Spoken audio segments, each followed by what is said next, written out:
As I'm on here, in today's video, see, it's an air tier list. Now I'm recording this very late at night. I don't know why I do this, it just depends on the state of time for when I can make these tier lists. And the last tier list, obviously, was how I feel about the characters in the game.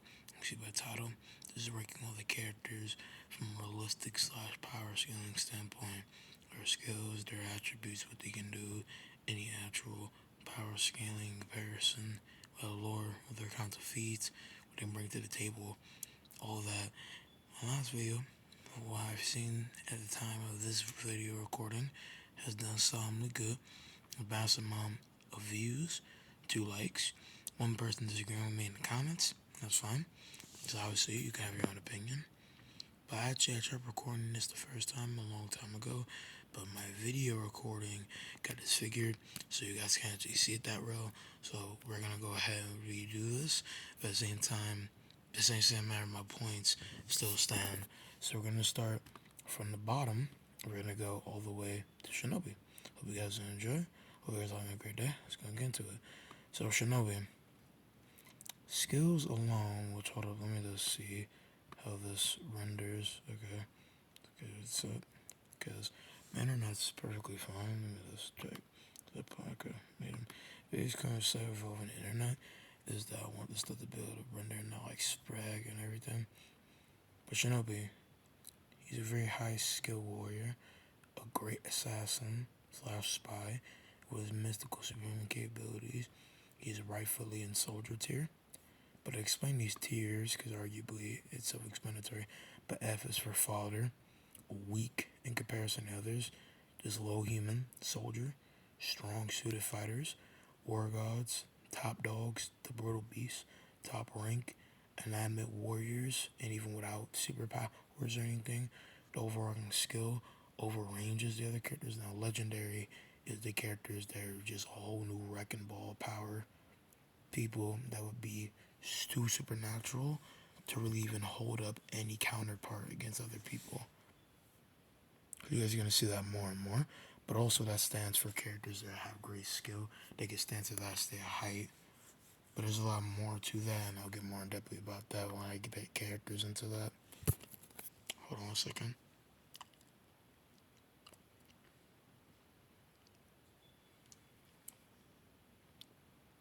It was checking something. So something was weird going on with my mouth balls. Because of what I was saying. But at the same time, within the same matter, for people being put forward doesn't make them being weak, but it just means that they're not in the same high up capabilities like the other characters, and more of the place. I'll go more in depth about to say this is of their power set, so you can get a good gauge of what I'm talking about. Conqueror, fodder. Reason why is because Conqueror has short range. He's very great superhuman and is able to bust through people, and is a great rival in tank, but it doesn't hold that much that he overskills him like Shinobi. Shinobi speed blitzes him, and Shinobi at a high ball could take him out without him being aware. Also a short amount of armor and how he acts. He's not the most suffice warrior within the same matter for himself, and Conqueror doesn't really hold up any good means of rationality of being a true warrior or holding up anything that takes over the pace of matter for how a character would be in comparison. Because when it comes to play all capabilities of Shinobi out-hacks him. Shinobi's faster, and even the same matter for Shinobi not having his long reach. Shinobi can mix versatile his range into getting to a Conqueror. Conqueror can't do that. Conqueror doesn't hold up any capabilities to hold him at a higher plus flame for how he's like as a character. But some other characters are fodder. Maybe he would equally scale to, because again, with the tier list, there are characters that evenly scale, considering the kind of matter for a character in comparison. And when I put a character higher than their character, that's another stack on place of matter for a character over them. Now we have Kensei. Kensei is a great veteran warrior, a great vanguard. He is nicely a soldier, profound, doesn't have any powers, but is sufficient with his skills, and with his sword is a great daimyo, inanimate sage warrior in comparison to others. Now we have Sachirion. Now, from different accounts, he exceeds Shinobi because of his great armor, his great tactical mind, and his great means of power because this nigga can throw a punch where he can put anybody on their ass by game mechanics, and he's very proficient in his own right. And going by account of how history is like, which doesn't really matter, super. And for Honor, he would arguably overskill almost every character in this game by skill alone. But when I count him being a Centurion, and obviously by real history, his true capabilities as a Roman knight and his own tactical and sufficient mindset, because obviously Roman knights technically do not exist only by the same matter of there being people that were descendant of Romans by Latin particular knights of early century. But I'm just saying within the place of matter for him being with the knights, he holds up a great deal of regard in comparison to others by account of his skill. So that's why I would put him there in Pacific. Would appeal a little bit more. Alright, go up. The more ranks. Next we have Berserker. Berserker is a great agile and adamant warrior, but the only peak greatness that he has is his endurance, his durability against heavy attacks, his Berserker capability, and how he could rage out. Now, depending on the scenario, Kensei could overthrow him, but I feel like because of Berserker's durability, counterput and other stuff, and his crazy wildness, he's solemnly a soldier. He overthrows Kensei. And you could say that Shinobi and Centurion scale equally to each other, but it's just that within their counterplaying game and how Centurion's like with armor and capabilities and speed comparison, he can dish out a lot more than the pinnacle power set that Shinobi has, so that's why I put him over. Warlord, fodder. Same reason as Conqueror, is just Warlord's a lot more lusky strong than Conqueror. I holds up a lot more better means. Shaman. She's a very tricky one. She's like Shinobi, but a lot more brutacious. She has so much sharp teeth and superhuman capabilities. She's able to bite through any armor set by game mechanics. And she's able to easily do that to Cheerions.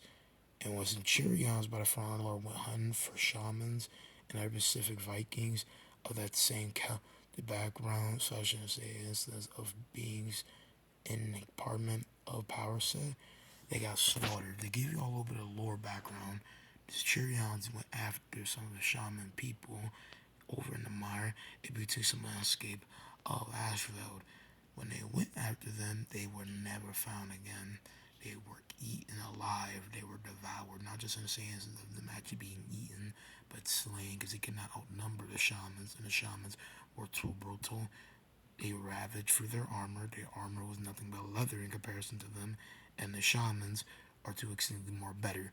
So shamans easily able to outscale Centurion militias, hunting them down in between in particular places. That puts them in a whole new higher state of regard in comparison to them. Shaolin. I forgot something I was gonna say about something else. Hold up. No. They set up with it. Y'all can easily see this. This up frame. Okay. Anyway, going back to what I was saying, but at the same time, arguably you could say, depending on the Centurion, could defeat them, but I'm just going by baseline characters.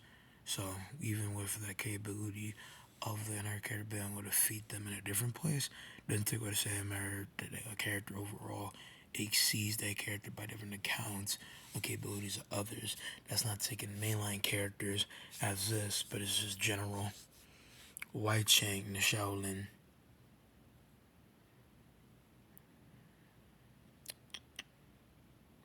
Making my reasons thinking. I have a little bit of bias, but it's backed up with multiple different cases. So I would say the Shaolin is the strongest Wu Lin lore-wise, is in top rank. Could be higher, but just there. All of his feats, his martial arts capabilities, and peak superhumanness puts him there. Wai Chang is a bruiser. This man has two anonymous specialties, can teleport, has hypersonic high lightning speed capabilities, and can bruise for a bunch of different enemies by himself, especially with his tap potency. He calls them shock waves. Chi can duplicate, can move faster than anybody. He's without a doubt with all different characters the most fastest speed wise. So that's why I put him at that capability. Warmonger. Now we're just going with a general warmonger with the Horiko's capabilities. She's definitely here. War God fits her. But at the same time, if we're talking about what the Horiko's overall warmonger as a character, she's up here. The reason why is because Warmonger is able to scorch entire lands, and her tactician capabilities oversees everybody. That's the main reason why she's at that place in time of rank and capability, because all the times that she does stuff in game, what Warmongers do, there's over ravaging because of the Horiko's mystical capabilities, and all this saying matter for how they plot out things together. Warmonger is very tactical, assorted, like Apollyon, which doesn't mean Apollyon wasn't tactician, but tacticianal means of Apollyon was informing and act and playing in conflict straight up.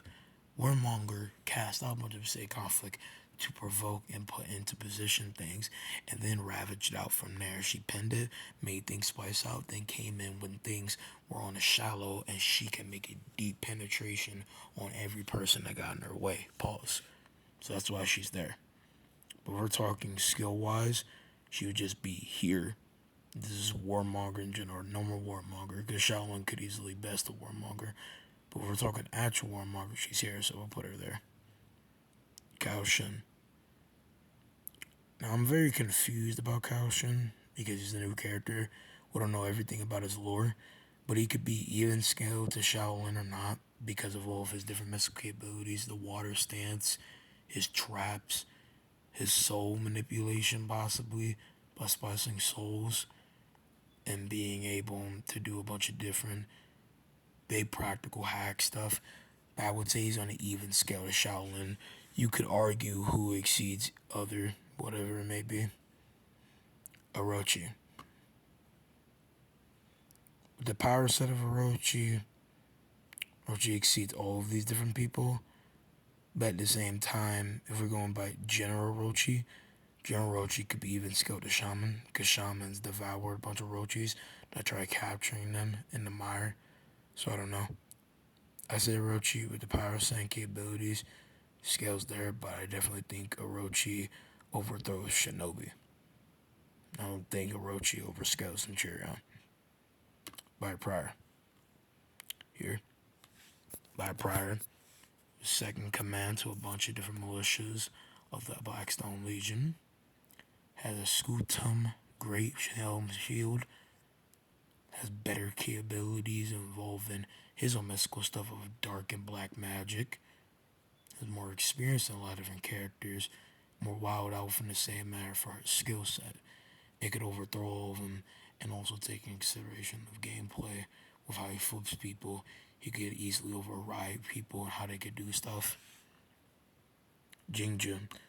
Now, because of his age, because this motherfucker seems like he's 70 plus, no racial Asian people with their age, they still spiral even after 70. He's done a lot and does a lot in comparison to other characters. So for his age and everything he's done, he's a top warrior and can do a lot more than other characters just because of his experience, his hard work ship, even for say a matter of him being this old. The fact that this motherfucker is Guang Yu and wields the Guangdo one-handed and is super efficient with it, is the most godly, is a saint of war. So sufficeness probably puts him on even scale or even over by prior. But I would say by prior overruns him because of the fact that he is younger and kind of holds a better save advantage because of kind of his black magic. Because his black magic just allows him to hold better durability and endurance. That's it. There's nothing else that really applies. He can do any other big 9-minute format of different things. But he just holds up better, say, a matter of defense and capability to accompany a win because Jingjun is old, doesn't have the same, say, defense, and can proceed to ball him over like with other characters because of his obviously reach and overcoming, say, a matter of experience. Because Jingjun is very wild, but I feel like in a realistic scenario, by prior is just gonna proceed to BS him no matter the case. Next, we have Valkyrie. Valkyrie, I would put arguably equal to Shaman or over, just that the Valkyries are the greatest female Vikings to ever live by different accounts. and proceed to be the most proficient tactics. This size selective female warriors. In fact, in general, I would say is more muscular than shaman, overweigh her, and does way more. So I would say she's solidly top soldier. She overruns all of these people. But there is a arguable debate that just with that, I don't know if she would beat Centurion. But the thing is, she's superhuman and she scales lowly to Raider because different accounts of her being an even scale to Raider. So next we have Zanhu. Zanhu exceeds Jingjun, and by some different highball capabilities, by putting real science into the equation, he could be right here, but it's because of his pyronetic capabilities. Him as a swordsman, he's very sufficient. In general, Zanhu would equally scale to Kensei. I would say he overthrows him because of his range and how Zanhu's Hasunda fights. But his pyronetic capabilities, he's able to scorch rams and hurt people and easily disintegrate people, and is wild with his capabilities. So that's why I put Zanhu there. I still think he loses to Black Prior because of shield defense and capabilities of dark magic. Shigoki. You could classify Shigoki in any way, evolving Shaolin Kaoshin. The only reason why he doesn't get to them is because of his range and their counterfeit of hacks. That's the only reason. But he's a top dog. He's a beast. He's a tank. He's way stronger than Raider. Has way better defense by just with the countable endurance, durability. He can run for a long time, days. This nigga has the greatest super strength, has a healing factor, can mow down ram doors, rams by themselves. Is just a bulldozer. He is arguably one of, if not the strongest, For Honor character physically. He is a beefcake. Now, depending on the scenario, I'd say he's better than Sunda because of his range with the sword. This claymore, even though it's not actually technically a claymore, put him here. But I don't know. I think he saw me in War Gods maybe, but I don't really know. I'll put him there. Lawbringer. I put him over Black Prior plausibly, but the only reason is because of his armor. His experience and what the Lawbringers did in counteraction, the characteristics of Black Prior and what they did, and of a higher standard, I would say plausibly they win. But I don't know how Lawbringer would counteract something's evolving the Black Magic of Black Prior. But the only reason why Black Prior stands over their characters with his Black Magic is he's given better durability armor set. He can't outlast Lawbringer's armor, in my opinion. So I feel like he overrides him like that. Nuxia. I would say she's fodder too. Nuxia doesn't do that much. She has great specialties to do this and this and this, but it doesn't mean she really holds any counteraction to the other characters. She has just 2 twin blades. That's it. These hook swords aren't going to do that much to any of their characters compared to her armor, especially she is wearing leather armor and a dancer. She has no true combat experience, really, that would override the other characters. Aramusha. He has great experience, and I would say exceeds everybody here on Father, except for Warlord of his armor. But even with his mystical capabilities, I don't really think that brings him to any other hold. But taking into account with his mystical capabilities and experience and his 2 katanas, I would say here, yeah. He definitely could outlast Berserker and Kensei, but he's never going to touch Shinobi at all. Peacekeeper, fodder. There's nothing. I would just say, depending on the scenario, she kills both of them because of her stealth skills. I don't think all that's going to matter on Warlord, though. Then you have Raider. Got a frame here. Raider. Up here. Depending on the case, he could be over Valkyrie and Soldier right there. But a highball, Raider has great mass, save, strength. He's a great superhuman. He doesn't have no need for armor, which is why he's shirtless. He bulks through a bunch of different impact and blows. Is very counteractive. With his Dane axe has a great state of range. It can bulldoze a bunch of different people and take great deal of hits. That's why I put Raider over in War Gods. Gladiator. Solid soldier. Doesn't really have any other great capabilities. Because of his low armor, he's not going to do that much compared to other characters. He just have great overdeal of range capabilities. So, arguably, he could outlast Kensei and Berserker. But he's not on any higher state frontier capabilities. Tiandi. From his experience of what he's done in other characters and overscaling the Emperor of China, who scales to Jing Jun, I could say at a high ball, he could be a war god, but generally he's a soldier. Very proficient fighter. Warden.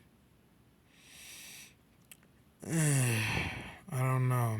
There's nothing really said about Warden that puts him in a regard. Because of his armor and what he can just do skill-wise, I'm going to put him here. Like, he's second place in comparison to Lawbringer. That's his skill and what he can do. He would overthrow these people. Like, it really depends. Warden is this whatever. Like, his scaling is just whatever. He just has great skill. That's it. I don't know. I really don't know. If we take the trailer into account and what Tiandi was doing to Wardens, maybe Warden is only here. But I would just say he's here. I don't really know. It's a very mixed bag. Now, Nabushi is very mixed. Same thing with Warden. She's one of the greatest female fighters of the samurai in all of the game. So, I would say you could debate if she's stronger than Valkyrie. Yeah. Alright, hold up. Sorry, up or down? Alright. I'm gonna finish this and I'll stop. I put her here. Equal skill. And you have Griffin. Griffin being took as General Griffin. Put him here. But we're talking as holding cross. He's the ultimate war god. More experience. Arguable better weapon. Better understanding of Lawbringer. To counteract them. And at the same time, if we take into different account of his specialties in combat, Higley scales to Warmonger and has counter defense armor. If we give him that armor, then he scales to Warmonger. But if we're just talking general, then he's right here. I'll put him up here because of his counter defense armor.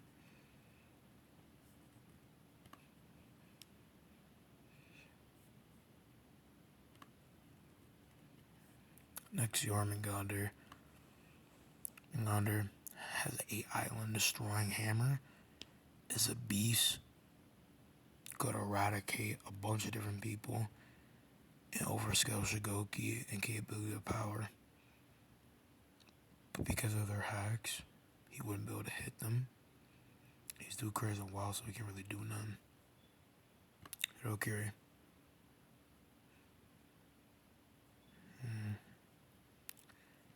Solid right there.